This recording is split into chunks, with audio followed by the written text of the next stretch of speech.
आपल्यासोबत संजय गायकवाड आहेत. गायकवाड साहेब, पाहायला गेलं तर तुमचे महेंद्र थोरवे सहकारी म्हणजे एक व्हिडिओ व्हायरल होतो, कसं बघताय?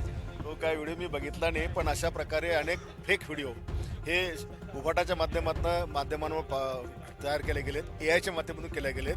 पण मागच्या काळात जे व्हिडिओ आहेत त्याच्यामध्ये काही तथ्य आढळलेलं नाही आहे आणि याच्यातही काही तथ्य नाही असं मला वाटते. नाही, पण दुसरीकडे पाहायला गेलं तर सातत्यानं रायगडचा पालकमंत्री महेंद्र थोरवे म्हणायचे की भरतसेठ गोगोली किंवा शिवसेनेलाच मिळावं. त्याच्यानंतर मध्यंतरी कुडाळ माळवण त्या सावंतवाडी परिसरामध्ये भारतीय जनता पार्टी वर्सेस शिंदेची शिवसेना हा वाद होता. हा कुठेतरी मिटवण्याचं काम किंवा याच्या माध्यमातून शांत बसण्याचं काम या व्हिडिओच्या माध्यमातून केलं जातं. नाही, असं नाही आहे, कारण ते भरतसेठ पालकमंत्री व्हावी सगळ्याच आमदारांची इच्छा होती.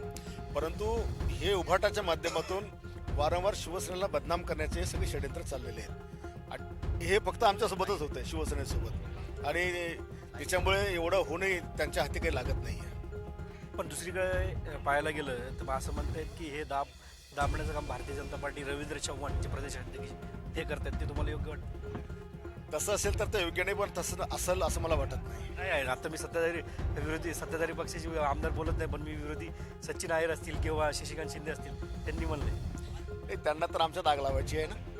त्यांना आमचं बरं चांगलं चाललेलं बरं कसं दिसणार आहे. त्याच्यामुळे विरोधी पक्ष नेहमी फूट पडण्याचंच काम करतो सत्ताधारीकांमध्ये, म्हणून त्यांची ते स्टेटमेंट असतील. विरोधी पक्षनेता अद्याप होत नाहीये, सातत्यानं नवीन नावं येत आहेत. महाविकास आघाडीमध्ये आलबेल आहे. आता विरोधी पक्षनेता होण्याकरता किमान 29 आमदार 288 पैकी पाहिजे असतात आणि माझ्या माहितीप्रमाणे यांच्याकडे 20च्या वर आमदार कोणाच पक्षाकडे नाहीये आणि म्हणून कायदेशीर दुसरे पण आदित्य ठाकरे यांचं नाव चालू होतं. आता अनिल परब जे काही तुमचे आमदार त्यांना कंटाळून गेले होते, आता त्यांचं नाव समोर येते.